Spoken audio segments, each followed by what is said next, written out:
dans le prochain épisode de Demain nous appartient. Tandis qu'Adèle tue Fabio, Nour poste sa lettre. En parallèle, Philippine rencontre la famille Roussel. Attention, les paragraphes qui suivent contiennent des spoilers sur l'épisode de Demain nous appartient diffusé demain soir sur TF1. Si vous ne voulez rien savoir, ne lisez pas ce qui suit. Jeudi 19 octobre dans Demain nous appartient. Adèle tue Fabio. Hier soir, Bart a été pris pour cible par un tireur et la police de Sète a été dépêchée au domicile de Sarah et Roxane. Comme il y a eu plusieurs coups de feu, Bart s'est protégé le visage et n'a rien vu. Il ne peut donc faire aucune description de son agresseur. Malgré tout, le jeune homme pense que ce n'est autre que Fabio. Il faut dire qu'ils se sont écharpés la veille au point d'en venir aux mains. Prévenue par Sarah, Adèle débarque plus tard au Spoon et s'empresse de serrer Bart dans ses bras. Bouleversée, elle lui dit combien elle a eu peur de le perdre mais surtout qu'elle n'aurait jamais supporté de vivre sans lui. Après lui avoir présenté ses excuses pour lui avoir mal parlé la veille, Adèle regrette d'avoir douté de lui. Bart ne lui en tient pas rigueur. Tout ce qui compte pour lui, c'est que la femme qu'il aime le croie.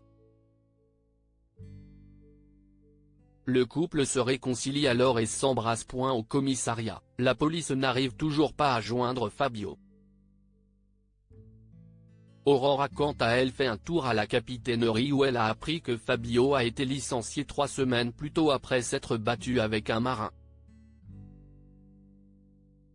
Il ne fait désormais plus aucun doute pour Sarah que Fabio cherche à nuire à Bart. Dans la foulée, Adèle est convoquée au commissariat. Si la jeune femme est certaine que Fabio n'aurait jamais tiré sur Bart, elle change de visage quand Sarah et Aurore lui apprennent que son ami a un casier judiciaire et qu'il s'est fait virer de son cargo. Comme elles veulent savoir s'il a déjà essayé de la draguer, Adèle reconnaît qu'elle avait déjà senti qu'elle lui plaisait mais assure cependant qu'il n'a jamais rien tenté. Toutefois, la jeune femme raconte qu'elle a eu l'impression qu'il était rentré dans sa chambre en pleine nuit quelques jours plus auparavant. En sortant du commissariat, Adèle croise Roxane et lui confie qu'elle se sent un peu paumée. En effet, la jeune femme ne s'attendait pas à découvrir autant de choses sur Fabio. Se demandant s'il aurait pu faire du mal à Bart, Roxane reconnaît qu'il a le profil de quelqu'un qui peut péter les plombs. Selon elle, il a également le profil d'un manipulateur. Non loin de là, Bart rentre à son appartement mais Adèle n'est pas encore là car elle est partie livrer une toile à Montpellier. Au moment où Bart s'installe sur le canapé, il découvre un t-shirt de Fabio caché derrière les coussins. Plus tard, Adèle se balade tranquillement dans les rues de Sète lorsque Roxane l'aborde. Seulement, Adèle ne semble pas la reconnaître immédiatement. Visiblement perturbée, elle explique qu'elle a la tête ailleurs avant de mettre fin à la conversation en prétextant avoir une course urgente à faire. À cet instant, Adèle ne sait pas que Fabio l'observe au loin et qu'il la suit. Après avoir perdu sa trace, Fabio tombe sur elle quelques mètres plus loin. Adèle sort alors une arme à feu et lui tire dessus à bout portant. Fabio meurt sur le coup. Mais est-ce vraiment Adèle qui vient de tirer? Nour postait sa lettre. Zoraya trouve sa sœur étrange depuis quelques jours. Elle en vient donc à se demander si elle ne serait pas au courant de son histoire avec Gabriel. De son côté, Gabriel lui rappelle qu'il n'y a aucune raison de culpabiliser.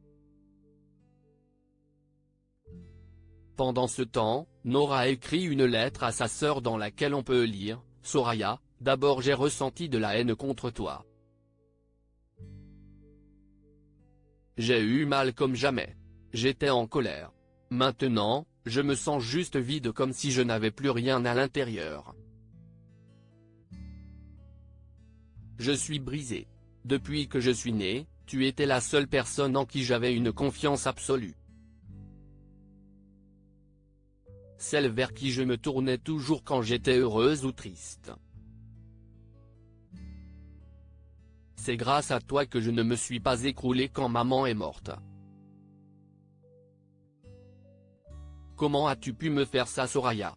Comment as-tu pu me mentir dans les yeux alors que je souffrais parce que j'avais perdu Gabriel? Comment as-tu pu me faire autant de mal? Plus tard, Swasik remarque la petite mine de Nord et cherche à comprendre ce qu'elle a. La jeune femme lui raconte alors toute l'histoire. Pour le docteur Vernet, elle devrait s'expliquer avec sa sœur en face à face plutôt que de lui envoyer un courrier. Malheureusement, Nord ne pense pas en être capable. Quelques heures plus tard, elle poste la lettre. Philippine rencontre la famille Roussel. C'est aujourd'hui que Philippine vient déjeuner chez les Roussel au grand dam de Damien qui se serait bien passé de ce repas. Si Audrey a briefé ses enfants sur le comportement à adopter, Damien refuse pour sa part qu'il change pour plaire à sa mère. Selon lui, c'est à Philippine de s'adapter à eux et non l'inverse. Malgré les réticences de chacun, l'ambiance est détendue chez les Roussel. Tout le monde fait des efforts et fait connaissance avec Philippine. Cette dernière parvient même à faire rire toute la famille. Enfin presque. Bien qu'il ait trouvé ce moment fort sympathique, Damien reste sur ses gardes. En effet, le policier craint que sa mère ait joué la comédie pour se mettre tout le monde dans la poche.